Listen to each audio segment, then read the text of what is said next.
bienvenue à tous. J'aimerais parler sur comment surmonter la trahison d'un ami, dans Psaume 55, verset 13. « Ce n'est pas un ennemi qui m'outrage, je le supporterai. Ce n'est pas mon adversaire qui s'élève contre moi, je me cacherai devant lui. C'est toi que j'estimais mon égal, toi, mon confident et mon ami. Ensemble, nous vivions dans une douce intimité. Nous allions avec la foule à la maison de Dieu. » Nous rencontrons tous un jour ou l'autre des déceptions. Ça fait partie de la vie. On a peut-être été déçus de quelqu'un, peut-être quelqu'un vous a trahi.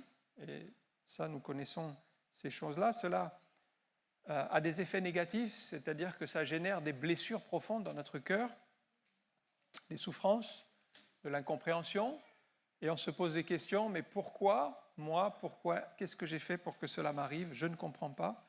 Peut-être on va développer de la culpabilité, on va s'interroger sur nos actions. Est-ce que j'ai mal fait quelque chose? Est-ce que j'ai raté quelque chose? Est-ce que c'est ma faute? Nous allons peut-être perdre la confiance en nous-mêmes, nous allons nous dévaloriser. Donc il y a un enchaînement de situations qui font qu'on est blessé, et puis on va perdre aussi la confiance dans les autres. J'ai discuté avec une femme qui avait divorcé. Elle avait été très déçue dans son mariage, et après son divorce, elle me disait qu'elle ne pouvait plus faire confiance aux hommes. Elle avait été tellement blessée, tellement déçue. Voilà quelqu'un qui était meurtri par la trahison, par la déception. Alors, comment réagir quand notre confiance a été trahie, quand notre espoir a été déçu, quand un ami s'est retourné contre nous? J'aimerais voir quelques exemples parce que ce sont des choses qui ont été vécues dans la parole de Dieu et que nous pouvons vivre aujourd'hui. Je lirai dans Genèse 29 au verset 15 l'exemple de Jacob et Laban. Un extrait dans Genèse chapitre 29 verset 15.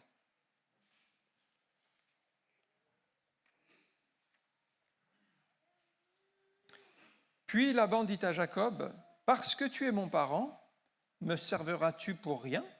Dis-moi quel sera ton salaire. » Or, Laban avait 2 filles. L'aînée s'appelait Léa et la cadette Rachel.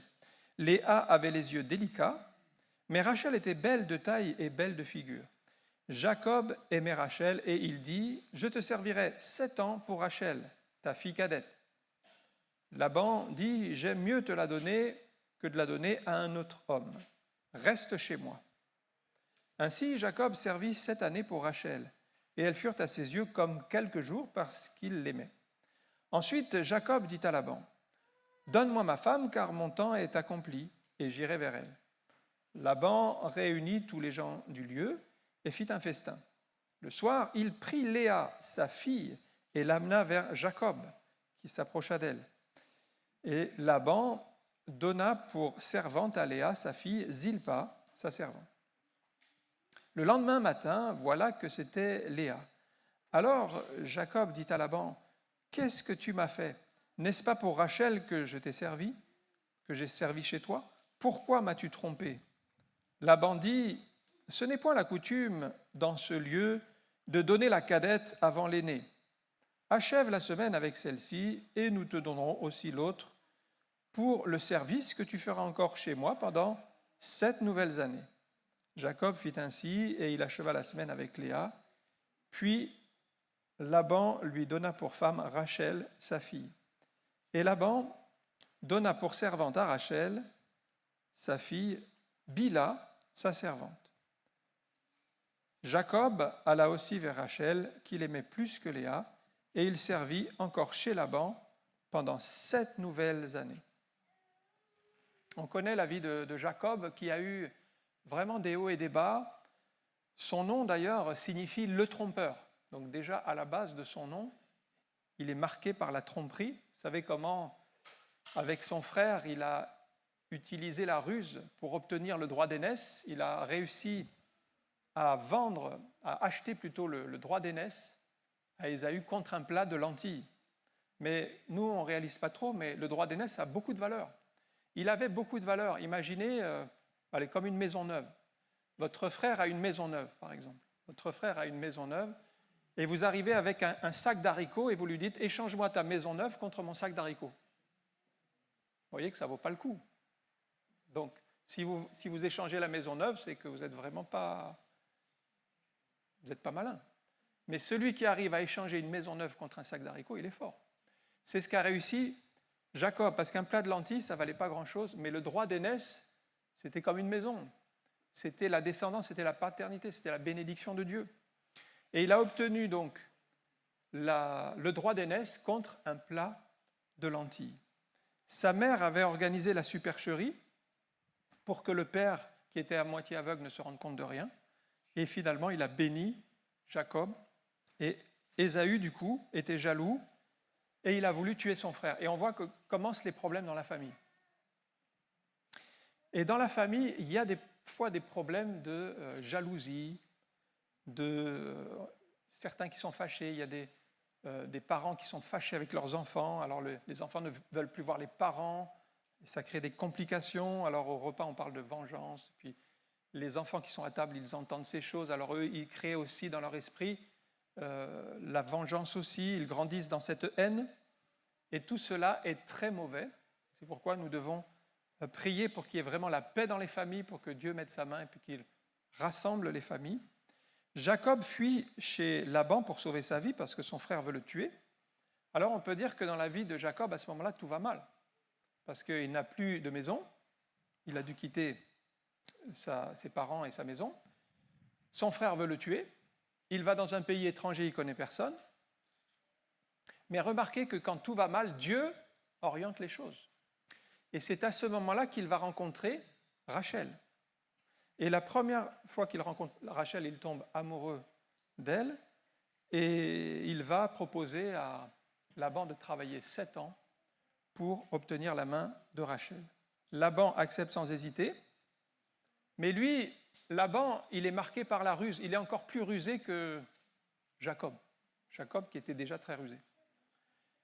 Et il avait un plan, il avait une idée, parce qu'il savait très bien qu'il n'allait pas donner Rachel en premier, qu'il allait donner Léa. Mais c'est l'image d'une personne intéressée, voyez, qui vous fait des promesses, mais qui va profiter de vous, finalement, par la ruse. C'est arrivé à Jacob. Il dit « J'aime mieux te la donner plutôt qu'à un autre », mais dans sa tête, il sait qu'il va d'abord donner Léa. Donc Jacob lui fait confiance. Pourquoi il lui fait confiance ?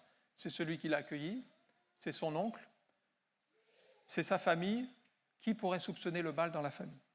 Donc, pour lui, tout va bien, il est heureux, il accepte de travailler 7 ans, et ces 7 ans vont passer comme 7 jours. Il va demander donc la main de Rachel, le mariage est organisé, il fait un festin. C'est le plus beau jour de sa vie, puisque Jacob va pouvoir s'unir à Rachel, et c'est la femme qu'il aime. Mais Laban, alors certainement que Jacob était pris par l'alcool, parce qu'on ne voit pas comment il aurait pu ne pas se rendre compte de l'erreur. En fait, le père, donc Laban, a échangé Léa contre Rachel. Bon, je ne sais pas si j'ai jamais entendu ça dans un mariage, que ça arrive une chose pareille. Mais vous pensez vous marier avec quelqu'un et vous êtes marié avec quelqu'un d'autre. Et le lendemain matin, il se rend compte, mais ce n'est pas la bonne personne. Mais c'est trop tard. Alors Laban lui explique, mais c'est la coutume dans le pays, il faut que l'aîné soit marié avant la cadette. Ça, Laban le savait depuis le début, mais il ne l'avait jamais exprimé, il l'avait gardé secret. Il y a des choses qu'on ne vous dira pas, il y a des choses qui sont cachées, mais un jour ou l'autre, ça revient au grand jour et vous vous retrouvez coincé. Il m'est arrivé d'avoir la grêle qui est tombée sur notre maison et ça a percé les tuiles, non pas les tuiles, les gouttières. Les gouttières ont été percées, alors j'ai appelé l'assurance. Et je lui explique, voilà, les gouttières ont été percées, alors comment ça fonctionne au niveau de l'assurance ? Mais ils m'ont dit, mais monsieur, est-ce que les tuiles ont été endommagées ? Je lui dis, non, j'appelle pour les gouttières, les tuiles, ça va. Il me dit, mais monsieur, si les tuiles n'ont pas été endommagées, on ne prend pas en charge les gouttières. C'est écrit dans le contrat, c'est comme ça. Il fallait le savoir, ça. C'est écrit en petit, vous ne le savez pas. Mais le jour où vous avez un problème, vous découvrez. Donc les contrats sont vraiment bien faits pour que les assurances s'en sortent toujours. Donc du coup, l'assurance ne fonctionnait pas. Voilà, les contrats sont comme ça. Il y a des choses qui sont cachées. Vous ne les savez pas, du moins, vous les ignorez. Et là, c'est le choc. Je lis dans la version NBS, Genèse 9, 25. Le matin fut venu, surprise, c'était Léa. Alors Jacob dit à Laban, « Qu'est-ce que tu m'as fait? N'est-ce pas pour Rachel que j'ai servi chez toi? Pourquoi m'as-tu trompé ?» La tromperie est grave. La tromperie est grave parce qu'on voit que cet homme, Laban, ne respecte même pas ses filles pour faire une chose pareille. Il n'a pas de considération ni pour ses filles, ni pour Jacob. Laban est vraiment un trompeur. Alors il lui propose d'épouser aussi Rachel s'il travaille encore 7 ans de plus. Je dirais qu'il est même un profiteur.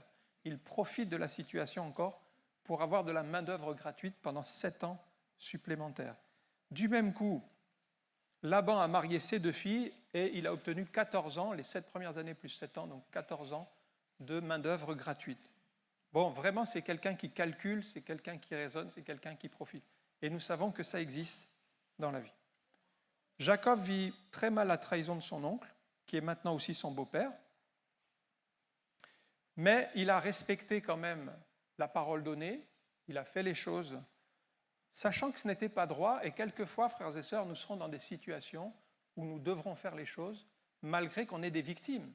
On n'y est pour rien et on subit. Laban n'était pas droit, il n'avait aucun scrupule, il ne respectait ni ses filles ni son neveu, ça veut dire qu'il ne les aimait pas finalement. Et ce qui est perturbant dans ce passage, c'est tout ce que fait Laban, ça réussit.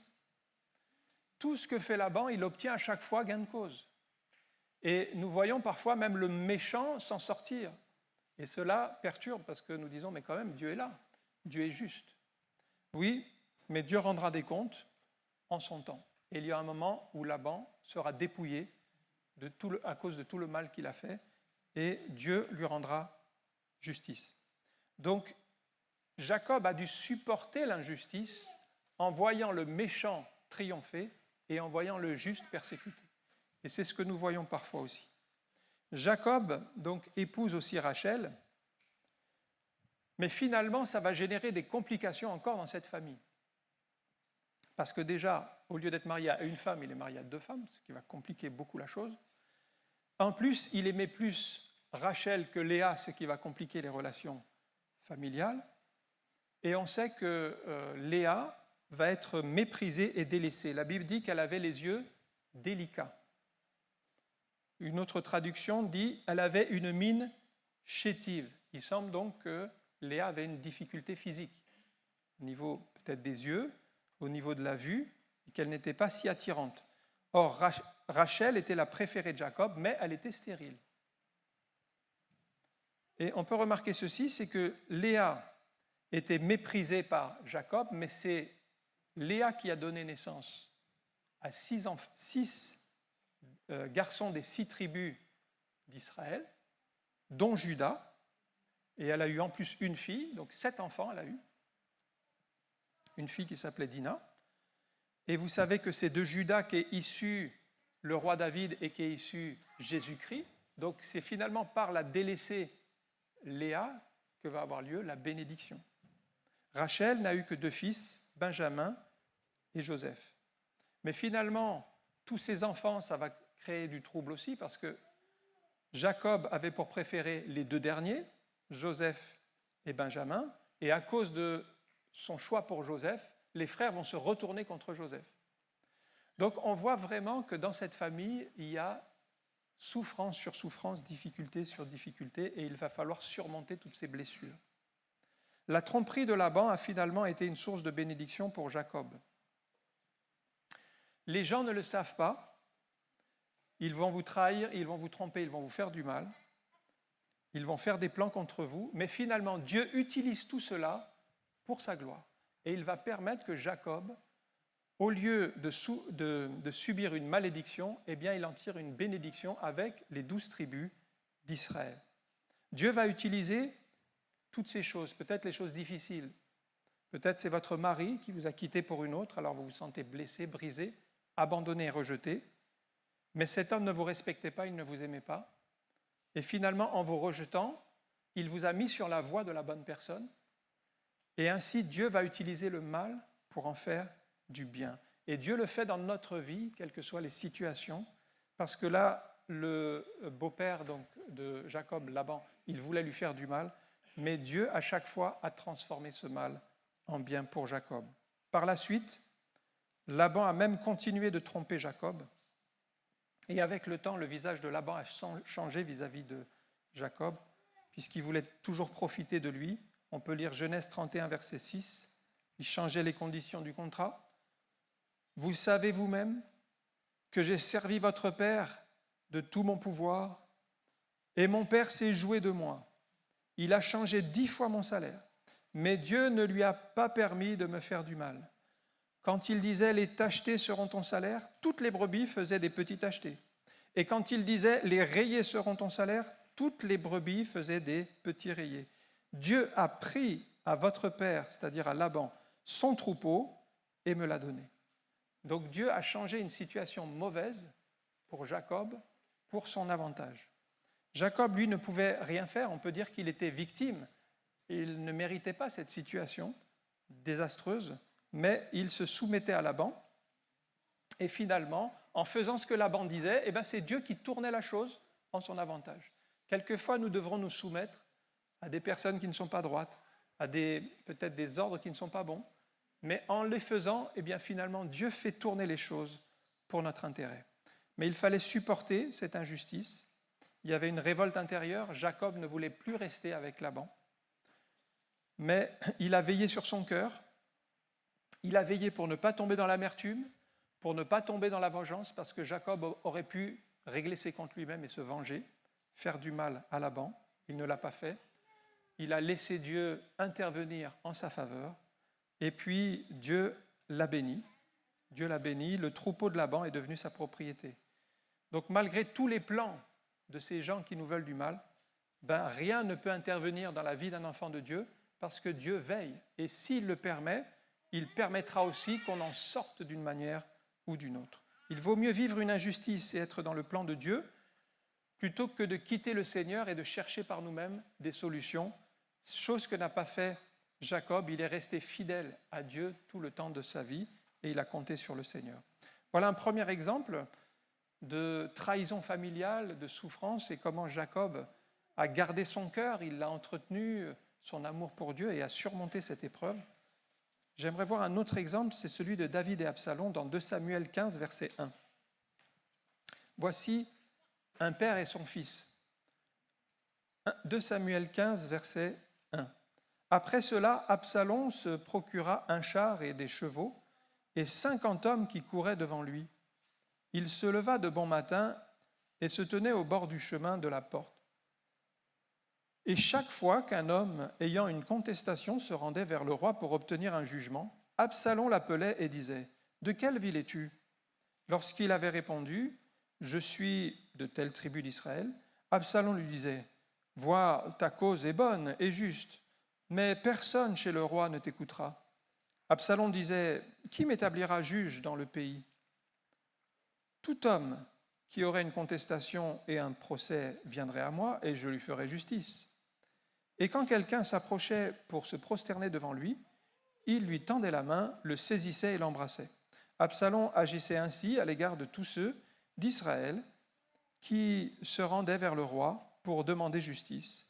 Et Absalom gagnait le cœur des gens d'Israël. Vous voyez, Absalom, c'est vraiment un traître dans le sens où il a fait une révolte contre son père. Absalom signifie père de la paix et pourtant il a suscité la guerre, il a suscité la haine autour de lui. C'est le 3e fils de David avec Maaka, fille du roi Guéchour. On sait que Absalom était très beau et qu'il avait une belle chevelure, assez hors du commun d'ailleurs, qui pesait plusieurs kilos. Mais surtout le problème d'Absalom, c'est que son cœur était rempli d'orgueil. Ça, c'est un problème. Il avait 50 serviteurs devant son char, il se prenait déjà pour le roi, il flattait les gens, il dénigrait le roi et attirait les gens à lui. Bref, il n'était pas droit. David ignorait ces choses parce que David était dans son palais, il continuait à exercer son pouvoir. Et ceci montre que certains, derrière votre dos, feront des choses que vous ignorez. David était tranquille. Il n'imaginait pas que son propre fils était en train de faire une chose pareille. Mais lorsque David apprend que Absalom s'est déclaré le nouveau roi à la place de lui-même, en fait, il n'a pas vu venir le problème. Ça, maintenant, c'est trop tard. Il y a une révolte dans le pays. En fait, c'est le roi lui-même qui doit fuir pour sauver sa vie, donc David, alors que c'est l'homme le plus puissant du pays. Devant son propre fils, il doit fuir. Nous connaissons ainsi des situations injustes, parce que ce n'est pas au père de partir, c'est à l'enfant de se soumettre à son père. Et pourtant, c'est Absalom, le fils, qui fait partir le père. Ce n'est pas normal. David n'avait rien fait de mal, il est dans son droit. Il n'avait pas à partir. Il aurait pu rester. Mais il ne pouvait pas à cause de la puissance de la révolte. En plus, ce qui est troublant, c'est que David, c'est vraiment loin de l'Éternel, c'est l'homme selon le cœur de Dieu, mais Dieu n'intervient pas pour lui à ce moment-là précisément. C'est-à-dire que David doit fuir et Dieu n'agit pas en sa faveur pour faire retourner la situation tout de suite. Il doit fuir même comme un misérable et il fuit même sous les malédictions des gens de la famille de Saül. Chiméi, par exemple, dans 2 Samuel 16,7, « Va-t'en, homme de sang, méchant homme ». Non seulement il fuit devant son fils, mais il fuit sous les insultes de ses ennemis. Terrible. David supporte, regardez, 2 Samuel 16,11, et c'est là où, frères et sœurs, parfois, comme David, nous devrons supporter des injustices. David dit à Abishai et à tous ses serviteurs, « Voici mon fils qui est sorti de mes entrailles, c'est Absalom. Il en veut à ma vie. À plus forte raison, ce benjaminite, celui qui le maudit là, va-t'en, homme de sang. Laisse-le et qu'il maudisse, car l'Éternel le lui a dit. Peut-être l'Éternel regardera-t-il mon affection et me fera-t-il du bien en retour des malédictions d'aujourd'hui. » Voyez, l'attitude d'esprit de David, elle est remarquable.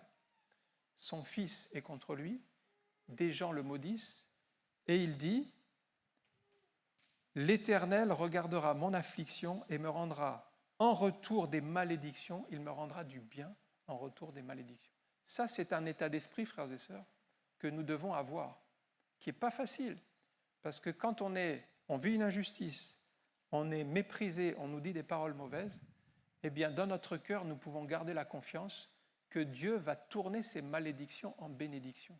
Et ça, c'est un état d'esprit que nous devons cultiver. David l'avait.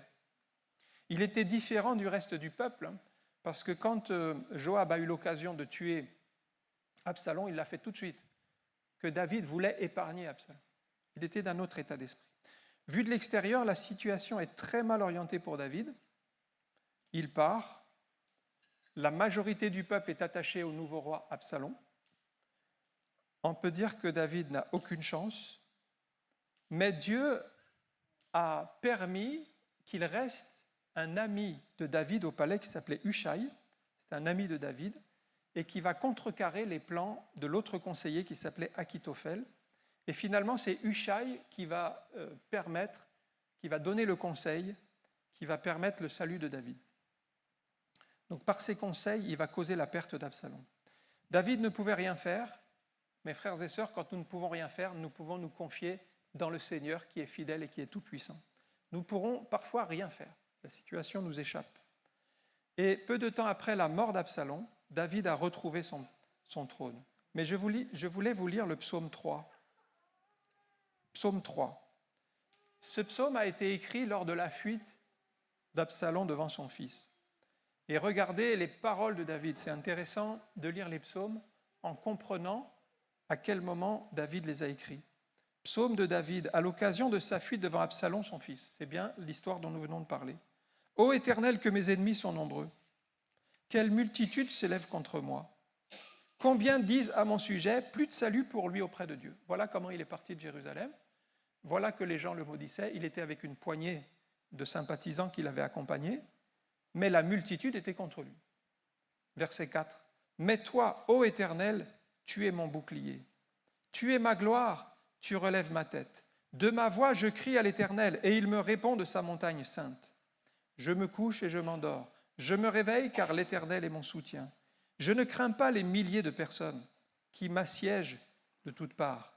Lève-toi, Éternel, sauve-moi, mon Dieu, car tu frappes à la joue mes ennemis, tu brises les dents des méchants. Le salut est auprès de l'Éternel. Que ta bénédiction soit sur ton peuple. Amen. Voilà quelle attitude de cœur, quelle attitude de foi. Alors qu'il est face à une multitude nombreuse contre lui, il fait le choix de se tourner vers l'Éternel dans la prière, dans l'attente du salut qui vient d'en haut. Quel exemple pour nous, frères et sœurs, quand nous sommes en difficulté.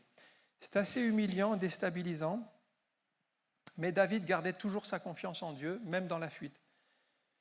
Jésus n'a jamais promis que tout irait bien tout le temps. Donc nous devons être prêts, peut-être même à être rejetés, à être chassés, à être méprisés, mis de côté, mais rassurons-nous, avec tous ces exemples, que Dieu est fidèle et qu'il veille sur chacune de nos vies. Je vous donne un troisième exemple, c'est celui de Jésus et Judas, dans Jean chapitre 13, verset 26. Voilà encore une trahison d'un ami proche. Judas qui était un des disciples. Jean 13, 26. Jésus répondit, « C'est celui à qui je donnerai le morceau trompé. » Et ayant trempé le morceau, il le donna à Judas, fils de Simon l'Iscariote. Dès que le morceau fut donné, Satan entra dans Judas et Jésus lui dit, « Ce que tu fais, fais-le promptement. » Judas, à la base, il était un disciple du Seigneur. Il était parmi les 12. Jésus l'avait d'ailleurs choisi, après une nuit de prière, il a choisi les 12 qui vont devenir apôtres. Il a eu part au même ministère que les autres, c'est-à-dire qu'il a prié pour les gens, il a accompagné Jésus, il a vu des guérisons, il a travaillé pour le Seigneur, il était ambassadeur de Christ, porteur de bonnes nouvelles. Il a suivi les enseignements de Jésus. Il a même exercé des responsabilités importantes puisqu'il tenait la bourse. C'est lui qui avait la bourse, donc il veillait sur l'argent. Mais dans Jean 12, c'est précisé, il prenait ce qu'on y mettait. Donc on voit déjà chez Judas, malgré qu'il était disciple, qu'il suivait le Seigneur, qu'il avait un problème avec l'argent. L'argent était tentant, il voyait des pièces passer, il en prenait une par-ci, une par-là. Il prenait ce qui était dans la bourse commune. Et c'est d'ailleurs pour de l'argent que Judas a trahi Jésus. Vous voyez ce problème, quand on a un problème qu'on n'a pas confessé, le diable il va accentuer ça pour qu'on pêche encore. Donc 30 pièces d'argent, encore un problème d'argent. Si seulement Judas avait réglé son problème, qu'il avait demandé pardon, qu'il s'était repenti, tôt ou tard, si nous ne réglons pas un problème, ça va nous détruire. Remarquez la progression chez Judas, parce que Satan n'est pas entré comme ça du jour au lendemain. D'abord, il volait dans la bourse, on a dit, ça c'est le problème du péché non confessé, et quand vous ne confessez pas un péché, vous avez un problème. 2, Satan a mis dans son cœur le dessein de livrer Jésus, parce que quand vous ne confessez pas le péché, Satan il peut vous mettre des pensées dans l'esprit pour vous pousser au mal. Et 3, Satan est entré dans Judas. 3e étape. Donc il aurait pu réagir avant. Personne ne comprend quand Jésus dit, voilà, celui à qui je tendrai le morceau de pain, il donne des indications, mais en réalité, personne ne comprend ce que cela signifie. Jésus le sait. Pourquoi ? Parce que Jésus connaît les intentions de notre cœur. Jésus voit Judas. Il sait ce qu'il veut faire.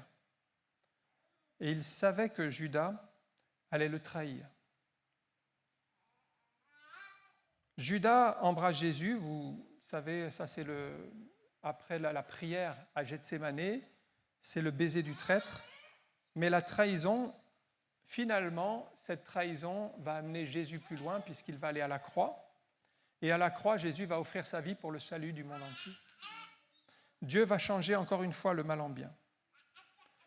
Par contre, quand Judas a vu que Jésus avait été arrêté, il est allé rendre les pièces d'argent, mais c'était trop tard.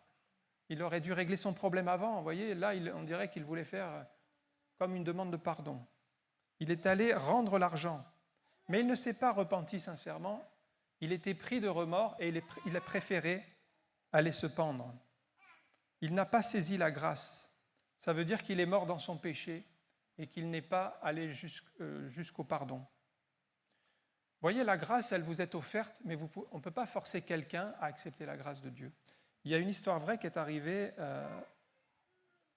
au temps où Andrew Jackson était président des États-Unis d'Amérique. un homme qui s'appelait George Wilson a commis un vol dans une poste en menaçant de mort les personnes. Il a été arrêté et il a été jugé. Il a été sévèrement puni à la peine de mort. Des amis à lui ont plaidé sa cause pour qu'il ait une grâce présidentielle à cause de certaines circonstances atténuantes. Et donc, on a proposé à cet homme d'être gracié. Cet homme a reçu la lettre présidentielle et il a refusé la grâce. Il a refusé la grâce. Et comme c'était la première fois qu'un prisonnier refusait une grâce, comme ce n'était jamais arrivé, je crois que ce n'est jamais arrivé depuis non plus, eh bien, la Cour s'est réunie pour statuer sur cette question. Qu'est-ce qu'on fait dans un cas de figure pareil? Il y a un homme qui reçoit une grâce et qui la refuse. Eh bien, la Cour a statué. La grâce peut être rejetée par la personne qui en est l'objet, et si elle est rejetée, la Cour n'est pas en mesure de la lui imposer. Et du coup, la sentence qui était sur lui a été exécutée.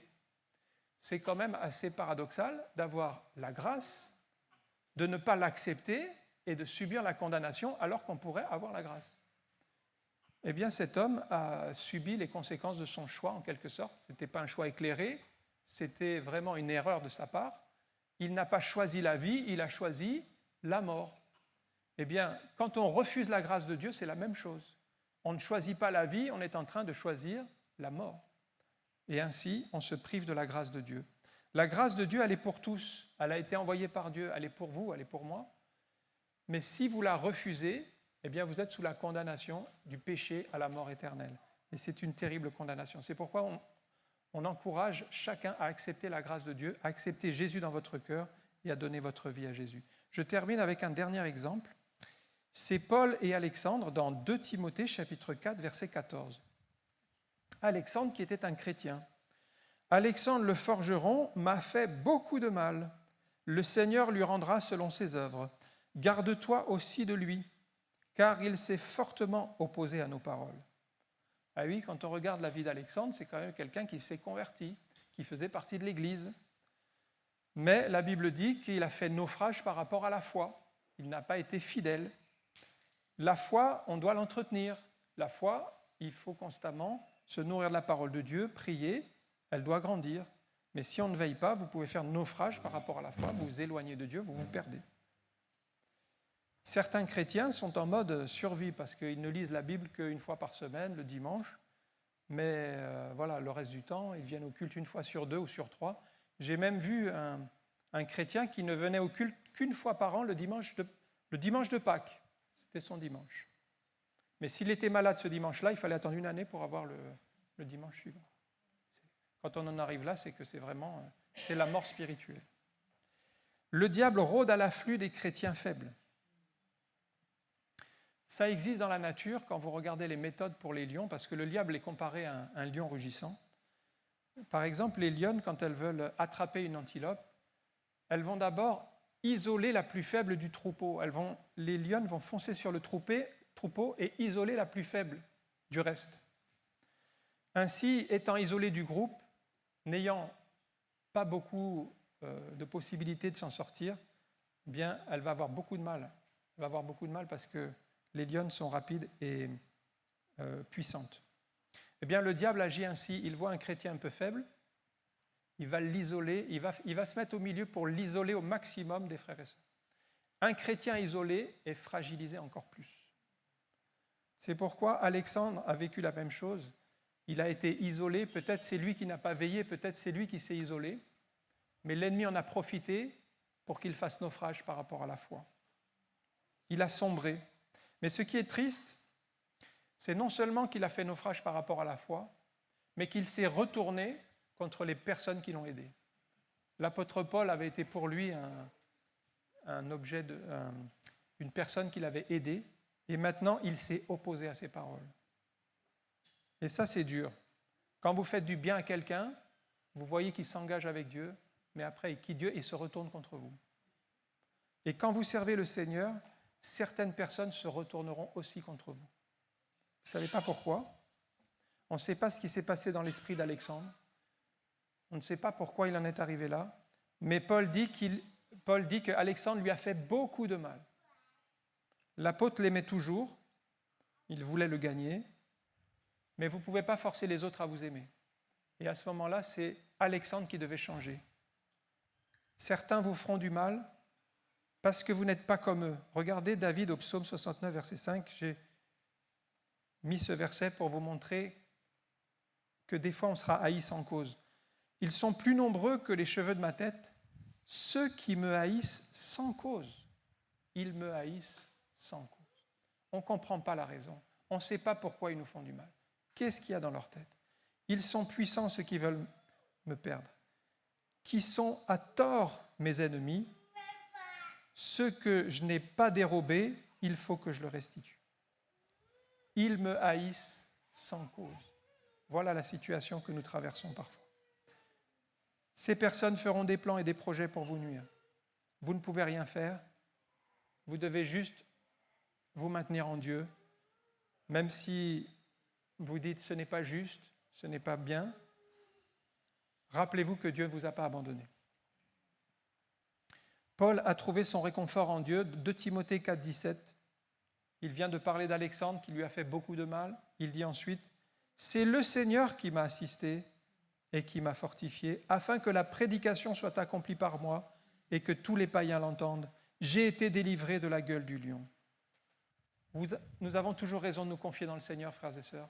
C'est le Seigneur qui va nous relever, c'est lui qui va nous fortifier, c'est lui qui va nous assister, même si tous nous abandonnent. Paul aurait pu devenir amer par rapport à Alexandre, il aurait pu vouloir régler ses comptes, il aurait pu vouloir juger, mais il a passé les étapes et il a été fortifié dans la foi.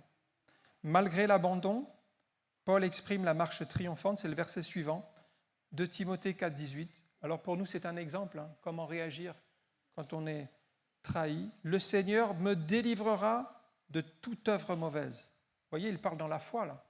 Il dit « Le Seigneur me délivrera de toute œuvre mauvaise. » Il le dit dans la foi. « Et il me sauvera pour me faire entrer dans son royaume céleste. À lui soit la gloire au siècle des siècles. Amen. » Quand il écrit ça, il est en prison. Il est abandonné par ses amis. Démas, il dit qu'il l'a quitté par amour pour le siècle présent. Il écrit donc dans ce contexte, mais remarquez que ces paroles sont des paroles de victoire et de foi. Eh bien, tout cela, pour nous, c'est un exemple que nous devons voir les choses sous l'angle de Dieu, comme Paul nous le montre ici. On va prier quelques instants, on voit combien notre confiance peut être parfois éprouvée. Peut-être vous avez été trahi par un proche, soit un ami, quelqu'un de la famille, vous êtes déçu. Un ami même vous calomnie, comme Alexandre qui faisait beaucoup de mal à l'apôtre Paul. Et on voit que l'ennemi utilise toutes ces personnes pour nous faire du mal. Peut-être c'est un chrétien que vous avez amené au Seigneur qui s'est retourné contre vous, qui a provoqué des divisions, qui a sombré loin de la foi. Ou c'est votre conjoint qui est parti avec une autre personne, vous laissant seul avec les enfants. Qu'allez-vous faire? Alors on a toujours le choix. Soit on se résigne, on se plaint de notre sort, on se plaint à Dieu. Pourquoi? Pourquoi moi?